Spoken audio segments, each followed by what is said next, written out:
ध्रुवीकरण से जीतेंगे जंग। नमस्कार, मैं आपके साथ अर्चना कौशल। आप देख रहे हैं यूपी की ललकार और वक्त हो चला है एक खास मुद्दे पर खास चर्चा का। उपचुनाव को लेकर सियासी रस्साकशी अब बयानबाजियों की हदें पार कर रही है। इस कड़ी में कानपुर के सीसामऊ में आयोजित जनसभा में किदवई नगर के विधायक महेश त्रिवेदी ने एक ऐसा बयान दे दिया जिसे लेकर सवाल खड़े हो रहे हैं।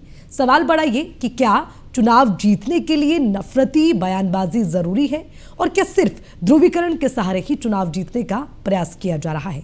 इस मुद्दे पर चर्चा होगी, लेकिन पहले ये रिपोर्ट देखिए।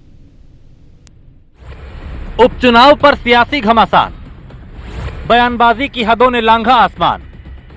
अब सीधे ध्रुवीकरण की तैयारी, राजनीतिक बंटवारे की बारी। सीएम योगी का बटेंगे तो कटेंगे का नारा विपक्ष के लिए पहले से ही एक ऐसा दांव बना हुआ है जिसकी काट तलाशने में विपक्ष के पसीने छूट रहे हैं। ऊपर से सीएम योगी लगातार हिंदुत्व के एजेंडे को धार दे रहे हैं।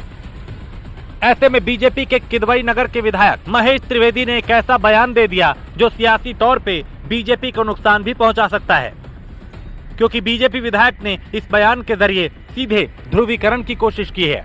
हम लोग बहुत पढ़ चुके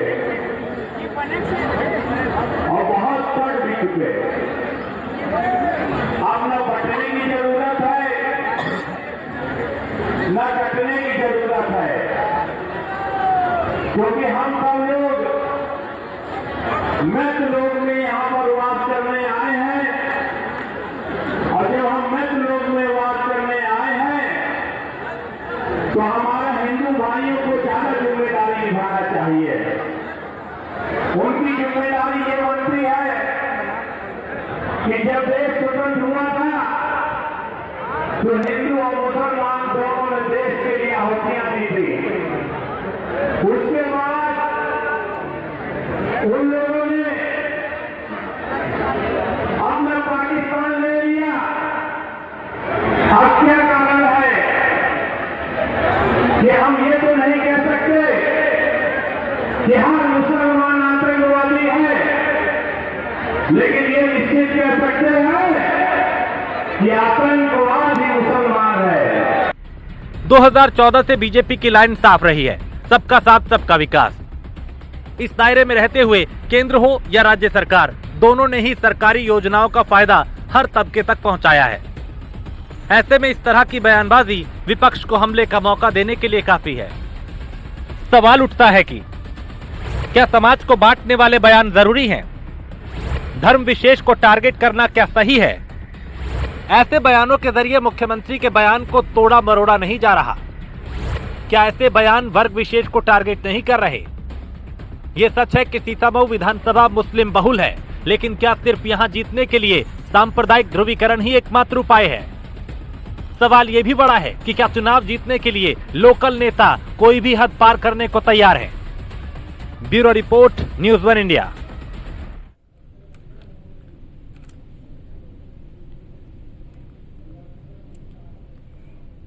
तो इसको लेकर सियासी घमासान शुरू हो गया। और देखिए, सबसे बड़ी बात है कि बयानबाजी हर राजनीतिक दल करता है और हर राजनीतिक दल के बड़े नेता करते हैं, लेकिन बड़ी बात ये हो जाती है कि क्या जो शब्दों की गरिमा है उसे बनाए रखना जरूरी है।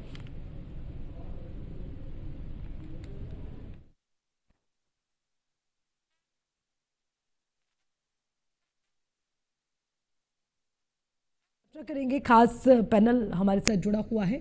शमसी आजाद बीजेपी के नेता हैं, बहुत बहुत स्वागत आपका न्यूज़ 1 इंडिया में। योगेश मिश्रा प्रवक्ता सपा, आपका भी स्वागत। सूरज पांडे हमारे संवाददाता है कानपुर से, वो भी हमारे साथ जुड़ गए हैं। लेकिन सबसे पहले शमसी आजाद के पास में आना चाहूंगी। आजाद साहब बताइए, राजनीति के लिए कुछ भी चलेगा, मतलब ये किस तरह की बयानबाजी है? हालांकि मैं अब दोहराऊंगी नहीं, क्योंकि जो हकीकत है वो तो मैंने दिखा दी अपनी रिपोर्ट में। अब जवाब आप दीजिए, क्या ऐसी बयानबाजी राजनीति के लिए सही है? शमसी आजाद जी।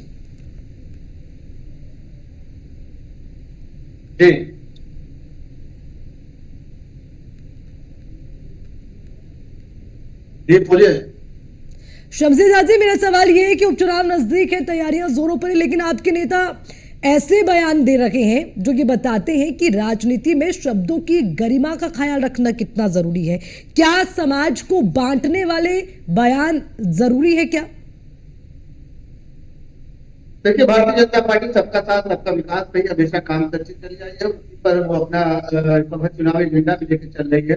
भारतीय जनता पार्टी के कुछ नेता है जिनका व्यक्तिगत ये बयान हो सकता है, जिस तरीके से आप देखिए नसीम सोलंकी ने वहां पर जाकर शिवालय में जाकर मूर्ति पर शिवलिंग पर जिस तरीके से दूध चढ़ाया, तो उनके भी धर्म में, उनके भी मजहब में, उनके भी लोगों में उनका जो है तिरस्कार किया गया, जिसकी वजह से वो हाथ की कगार पर भी खड़ी। तो हमारे भारतीय जनता पार्टी के नेताओं को चाहिए कि ऐसे बयान इस समय में न दे, जब प्रदेश में इस तरीके का चुनाव चल रहा है, जहाँ पर योगी जी एक तरीके से मंत्र दे रहे हैं। प्रधानमंत्री मोदी जी का भी बयान आपने सुना, तो उन्होंने भी यही कहा कि हिंदू और मुस्लिम हिंदुस्तान में भाई भाई की तरह और मुसलमान भी हमारे भाई हैं। मोहन भागवत भी लगातार शम्सी आजाद जी, मैंने मुख्यमंत्री का भी बयान सुना है, मैंने प्रधानमंत्री का भी बयान सुना है, मैंने आज महेश त्रिवेदी का भी बयान सुना है, और हम बात महेश त्रिवेदी के बयान पर कर रहे हैं। उस पर आप मुझे जवाब दीजिए कि जिस तरह का बयान उन्होंने दिया, मुख्यमंत्री के बयान को खुद ही, एक मिनट शम्सी आजाद जी, सवाल तो ले लीजिए।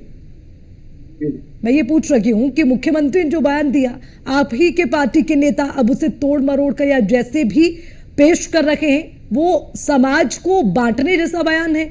आप इसे सही ठहराते हैं क्या?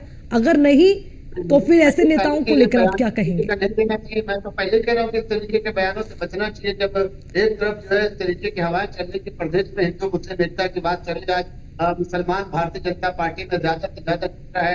अभी सदस्यता अभियान जिसमें आप संख्या मोर्चे से कम 14 लाख लोगों को जोड़ा गया। तो ये सारी चीजें कहीं ना कहीं भारतीय जनता पार्टी के लिए कारगर साबित हो रही है। इस वक्त अगर इस तरीके के बयान आएंगे, जिसकी वजह से कहीं ना कहीं भारतीय जनता पार्टी को नुकसान उठाना पड़ सकता है। और ये उनका व्यक्तिगत बयान था, कहीं से भी भारतीय जनता पार्टी के किसी नेता ने, किसी मंत्री ने उनके बयान का शम्सी आजाद जी, बचने से क्या मतलब है? मतलब वो विधायक है ना, आपकी पार्टी के बड़े नेता भी हैं, तो किसकी जिम्मेदारी बनती है? मैं यही कह सकता हूँ, ऐसे बयान को नहीं देना चाहिए। ऐसे बयान सार्वजनिक तौर पर इस तरीके के बयानों की जरूरत नहीं है, जब ऑलरेडी भारतीय जनता पार्टी इस वक्त जो उनके कार्यकर्ता, उत्साहित प्रत्याशी और प्रदेश की जनता चाहती है कि उत्तर प्रदेश में भारतीय जनता पार्टी की सरकार बनी रहे। तो हमें नहीं लगता है कि ऐसे हमारे तरीके के बयानों से हमें कोई फायदा होने वाला है, बल्कि यही हो सकता है कहीं ना कहीं ऐसे बयानों से नुकसान भी हो सकता है। जब भारतीय जनता पार्टी के पक्ष में माहौल बना हुआ है, जब प्रदेश की जनता समाजवादी पार्टी के नेताओं से, उनके कार्यकर्ताओं से पूरी तरीके से आक्रोशित है, उनके सीने में आग लगी हुई है, चाहते हैं कि समाजवादी पार्टी का पूरी तरीके से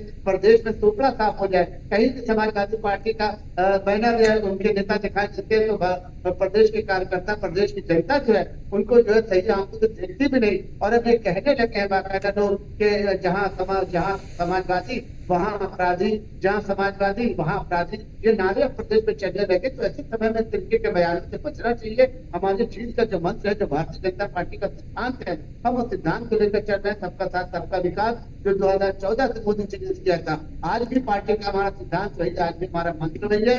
और अब निश्चित तौर पर उत्तर प्रदेश की 9 सीटें इस वक्त विफल होने जा रहा है, उस पर पूरी मजबूती के साथ कर रहे हैं। विपक्ष का कोई भी मुद्दा, विपक्ष का कोई विवाद, विपक्ष का कोई भी नारा इस वक्त जो है हावी नहीं हो रहा है, जिससे विपक्ष खुद पूरी तरीके से घबराएगी। और अगर इस तरीके के बयान आ जाएंगे तो हमारे विपक्ष को फायदा हो सकता है, भारतीय जनता पार्टी को नुकसान।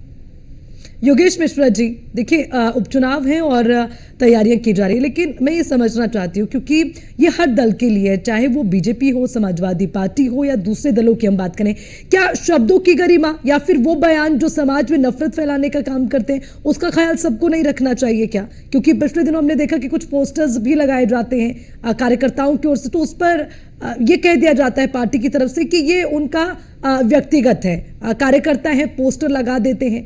अरे भाई, चेहरा तो आपका है, पार्टी तो आपकी, और आज फिर वही चीज देखने को मिली जो महेश त्रिवेदी ने की। क्या कहेंगे?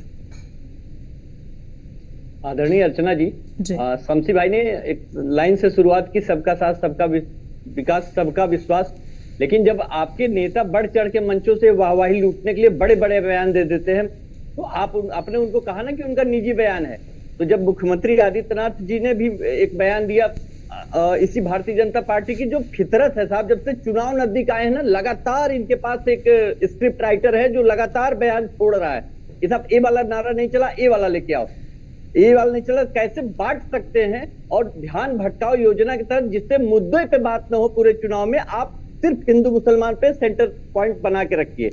और आप कि मजबूरी है कि आप नहीं बोल सकते। आप तो किसी को नहीं बोल सकते, शमसी भाई की किसी का पर्सनल है, वो भरी सभा में बोला गया बयान है और वो जिम्मेदार विधायक के पद पे संवैधानिक रूप से चुना गया विधायक है।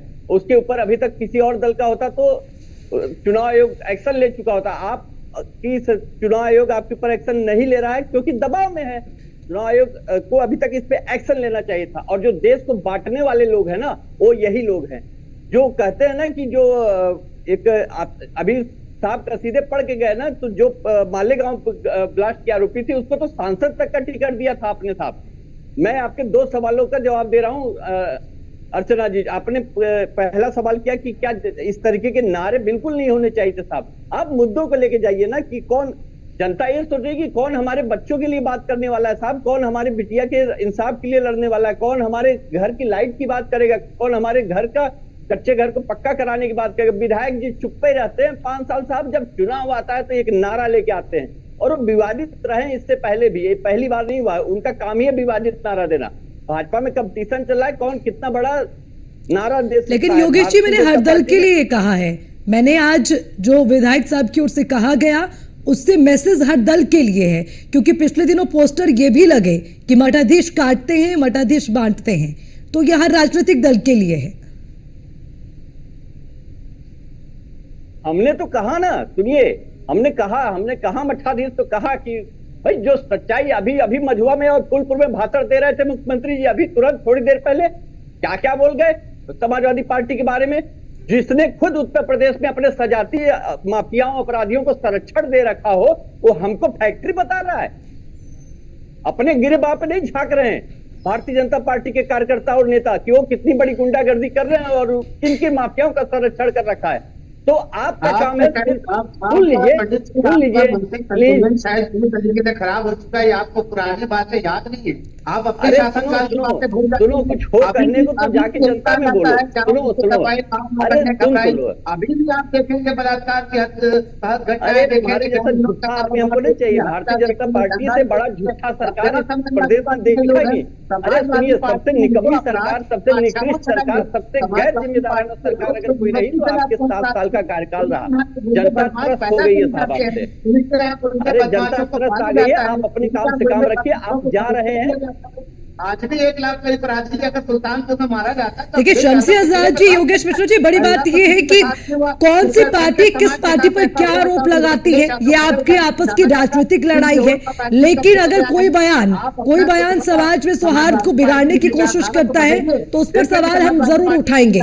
शमसी आजाद जी सुन भी लीजिए, करिए प्लीज। समीक्षा के साथ है, सिर्फ और सिर्फ अपराधियों को संरक्षण देने की बात कर रहे हैं। अपराधियों के खिलाफ कभी खड़े होकर देखिए, आपने हमेशा पीड़िता के खिलाफ अपराधी के साथ खड़े होने का काम किया है। डीएनए कहीं टेस्ट करा रहे हैं, कहीं जाति पूछी जा रही है, कहीं अपराध लेके जा रहे हैं। अरे कभी तो कहिए, क्या योगी सरकार की वजह से आज उत्तर प्रदेश में अमन चैन है, योगी सरकार की वजह से प्रदेश में विकास है, योगी सरकार की वजह से अब प्रदेश जो अमन चैन के नाम से गिना जाता है। व्यापारी बाहर से आकर यहाँ रोजगार तलाश कर रहे हैं, उनको लग रहा है कि प्रदेश में हमारी पूंजी जो है सुरक्षित हो सकती है, व्यवसाय हो सकता है। ये सारी चीजें आपको नहीं दिखती। आज योगी जी ने कह दिया, क्या गलत कहा योगी जी ने, आपने किसको संरक्षण नहीं किया। अरे योगी जी से वापस आइए ना। देखिए मैं तो पहले भी कह रही हूँ कि मुख्यमंत्री के बयान को आप ही के नेता तोड़ मरोड़ कर पेश करते हैं शमसी आजाद जी। क्या किसी विशेष समुदाय को टारगेट करना सही है क्या?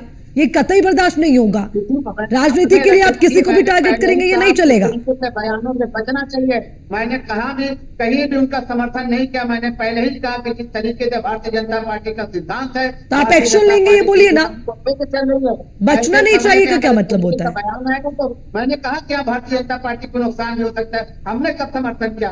लेकिन जो भाई साहब बैठे हुए हैं, इनसे पूछे कि अपराधी इनके साथी हैं कि नहीं, इनसे पूछे अपराधियों की जाति, तो बताएंगे कि समाजवादी। ठीक है, वापस आऊंगे। सूरज पांडे हमारे संवाददाता हमारे साथ जुड़े, एक बार उनसे पूरा मामला समझ लेते हैं। सूरज पांडे, आपसे जानना चाहेंगे, देखिए इस वक्त अगर ये चर्चा का विषय बन गया है तो इसीलिए क्योंकि बहुत बड़ा बयान दिया गया और यही बयानबाजी बिल्कुल विपक्ष भी बोलेगा, उनके लिए भी मौका है, क्योंकि जब ऐसे बयान आते हैं तो ये समाज को बांटने का काम करते हैं। लेकिन एक बार मामला क्या था वो हमारे दर्शकों को समझा लीजिए।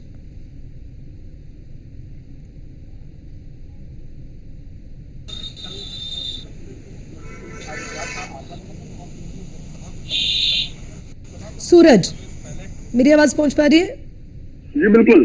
जी बताइए। उत्तर प्रदेश के उत्तर प्रदेश के मुख्यमंत्री योगी आदित्यनाथ को कल एक जनसभा को सीतामऊ विधानसभा में संबोधित करने वाले थे। इससे पहले महेश त्रिवेदी विधायक जो थे वो मंच पर बैठे हुए थे और जब उनका नंबर आया और उन्हें संबोधित करने के लिए बोला गया तो वो मंच पर चढ़े और उन्होंने एक विवादित बयान दिया। उन्होंने साफ तौर पर सबसे पहले इसकी शुरुआत की कि बहुत कर चुके, बहुत बढ़ चुके, अब एक होने की बारी है। साथ ही उन्होंने ये भी कहा कि जिस तरीके से भारत पाकिस्तान का विभाजन हुआ और भारत पाकिस्तान के विभाजन के बाद पाकिस्तान बना और पाकिस्तान में रहने वाले लोग पाकिस्तान चले गए, मगर भारत में जो लोग हैं अब उनके लिए जो संदेश देना चाहते हैं। उन्होंने साफ तौर पर कहा कि भारत में जो मुसलमान है वो हर मुसलमान आतंकवादी नहीं है, मगर उन्होंने दूसरी हट के एक और विवादित बयान दिया कि मुसलमान ही आतंकवाद है, आतंकवाद ही मुसलमान है। ऐसे में कहीं ना कहीं से जब उनका ये बयान जो है वो सोशल मीडिया पर वायरल हुआ तो जमकर ये साफ तौर पर कहा जा रहा है कि ध्रुवीकरण जो है वो साफ तौर पर इस विधानसभा में देखा जा रहा है, क्योंकि बताया जाता है कि सीतामऊ विधानसभा में 1,10,000 के आसपास मुस्लिम